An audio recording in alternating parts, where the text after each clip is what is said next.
It's day two. We are at SentinelOneCon 25 at the Cosmopolitan in sunny, most of the time, Las Vegas. It's actually beautiful weather here at this time of year. I was here at Black Hat. It was 115 degrees Fahrenheit. Scorcher. Yeah, it wasn't very pleasant to go outside. Nobody wanted to be out there. I'm joined by Steve Stone, who is currently the Senior Vice President of Threat Operations at SentinelOne. Yep. So that's really awesome to have you here. I'm Well, so glad you could Thanks come for having on. me. Yeah. I did have some questions because I was reading through things that were going on at the conference, and I've been talking to other people, and they were talking about various things. And one of my just like direct questions is, what is Wayfinder? Wayfinder is our overall portfolio for services here at SentinelOne. So if you look at SentinelOne, we have two halves. We have Singularity, which is our technology platform, Okay. and we have Wayfinder, which is our services. So that includes incident response, managed detection and response, threat hunting, and also includes our detection engineering. So all the things that fire. All the things we've been talking about, that's the umbrella. Yep. That's okay. I mean, I read about it, but I just wanted to hear it from you because, I have a chance to ask people that know, which is rare. I mean, usually we're sitting there going, what is it? And I was like, okay, I can ask somebody who actually knows what this is. Yeah, it's just our portfolio for our services. Okay, that's pretty cool. So I know one of the things that you guys are very interested in is AI. Mm-hmm. And like everybody else. And one of the things I was interested in hearing your opinion on was, how do you control essentially AI going off the rails, in your organization? Because I know as we embed these things, we don't always fully understand how they work. Mm, How do we manage that process? So what we do inside of my organization and threat operations is really kind of approach it a couple different ways. One, before we do anything with AI, we make very intentional decisions on where AI will not be. Anywhere that we just believe a human decision maker is required, we will just cross it off the list altogether. So we do that before we lean into it. Second thing we do is we really try to look at the state of AI technology today and where can that succeed and grow and have some failures. So we then limit some that way. And then the third part is we take a very modular approach to it. We don't have one big AI. We have AI functions that do this particular thing, and they do this particular thing over here. So we're able to gauge, control, and measure that, so we don't end up with the big AI robot jumps the rails. Yeah, I'm opening the pod bay doors hell. Yeah. Yeah, I mean, I think that's dangerous, especially at this point in history, to start thinking about just, we just turned it all over the AI and said, let's go. Yeah. I mean, I think ground truth is AI is in its infancy. We are this is the Wild West of the AI age. So we want to be very intentional about not just putting AI in all the things and then turn the lights off and going home, because we're going to learn here. We're going to fail and we're going to build new things. And do you think all this kind of the spot AI is learning from humans? Is that part of what you have it doing? It's critical for us at SentinelOne. I mean, like I mentioned, the portfolio, we have Singularity and we have Wayfinder. That's the exact model we use for our artificial intelligence, in particular, Purple AI. So we use that as our intrusion experts. It makes them better. It surfaces threats faster, helps scale, provides a lot of context. Also, they are doing their work inside of that. So the AI model is improving, and it just creates this flywheel that just gets tighter and tighter and tighter.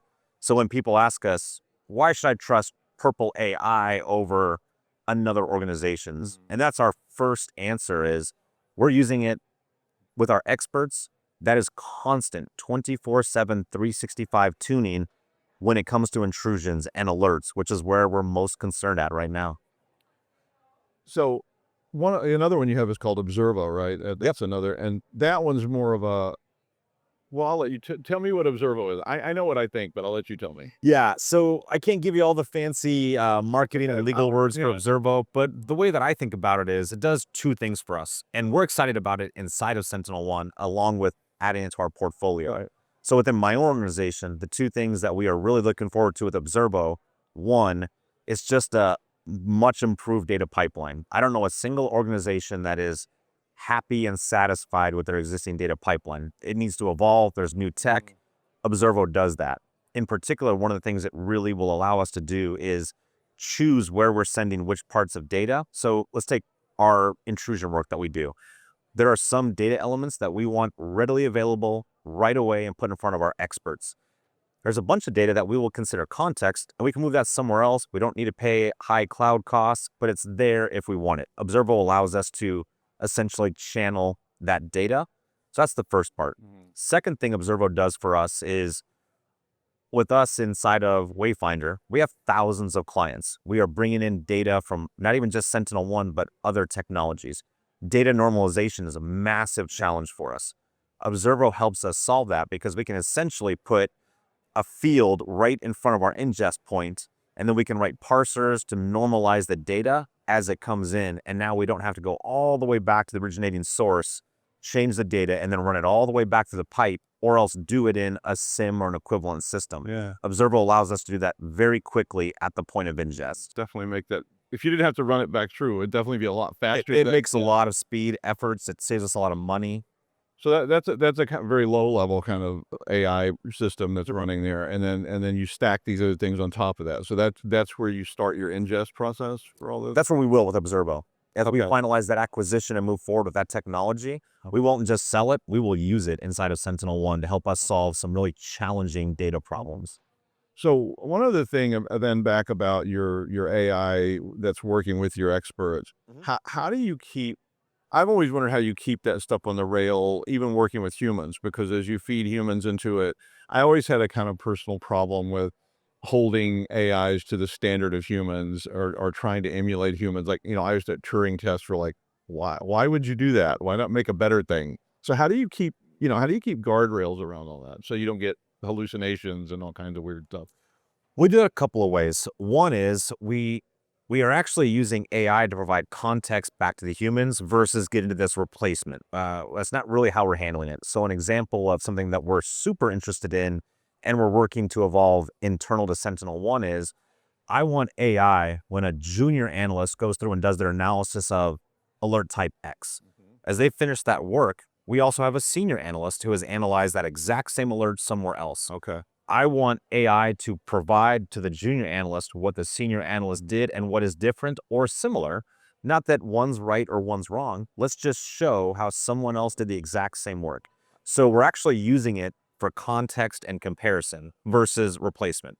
Second thing we do is, there are just some steps that we absolutely require a person to do, and we are very focused on that. A big example we have is contain a host.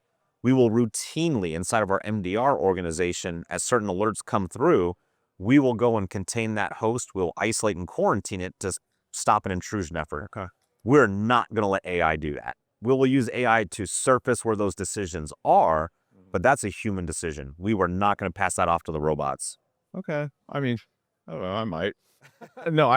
I think that's excellent because that's the thing that worries me about when I see AI being implemented, that it's going to just overreact or it's going to do things that cause me a great deal of downtime because, it decided this was problematic.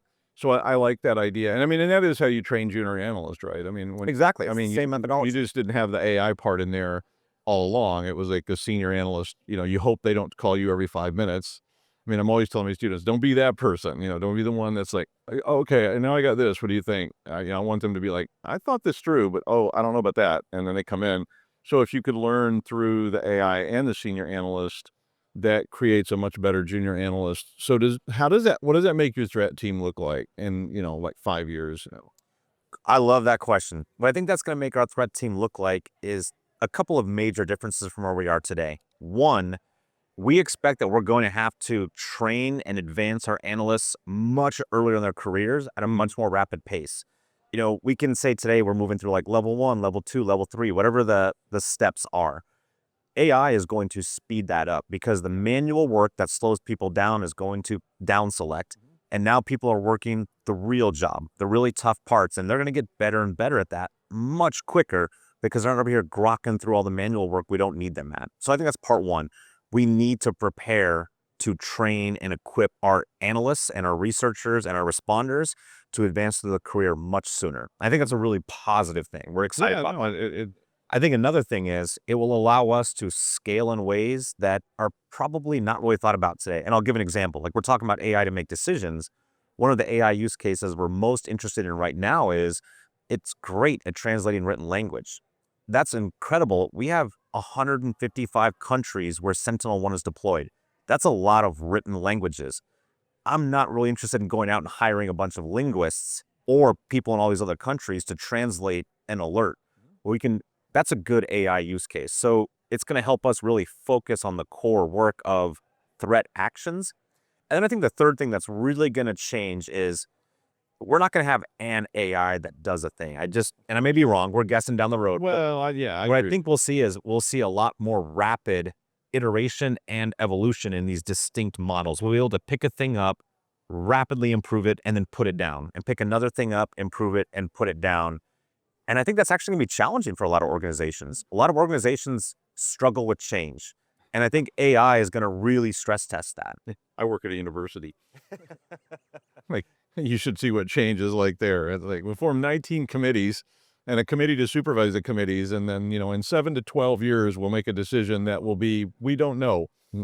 So yeah, they don't move fast. But I mean, I worked for a lot of different companies that change was just absolutely poisonous. They did not want to hear it. They did not want to do anything different. I always remember I was pitching this idea about this automated, it wasn't AI, but it was an automated system to make loan determinations. It was based on a neural net. And so it was a kind of AI, but not modern.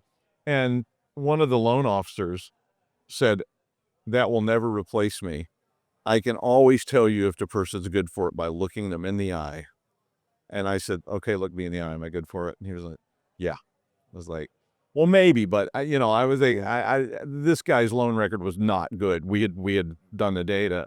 So I think that kind of evolution is going to be forced on people that don't adopt, but I think it will cause that to happen much, much faster. I completely agree. And I would love to be able to develop a team member. I mean, I remember developing team members, and you're like, okay, 6 months, 8 months, and they're still going, I don't know, how do I find, but if I could develop them much more rapidly and get them to that what I would call as a system analyst level, I'm a lot happier.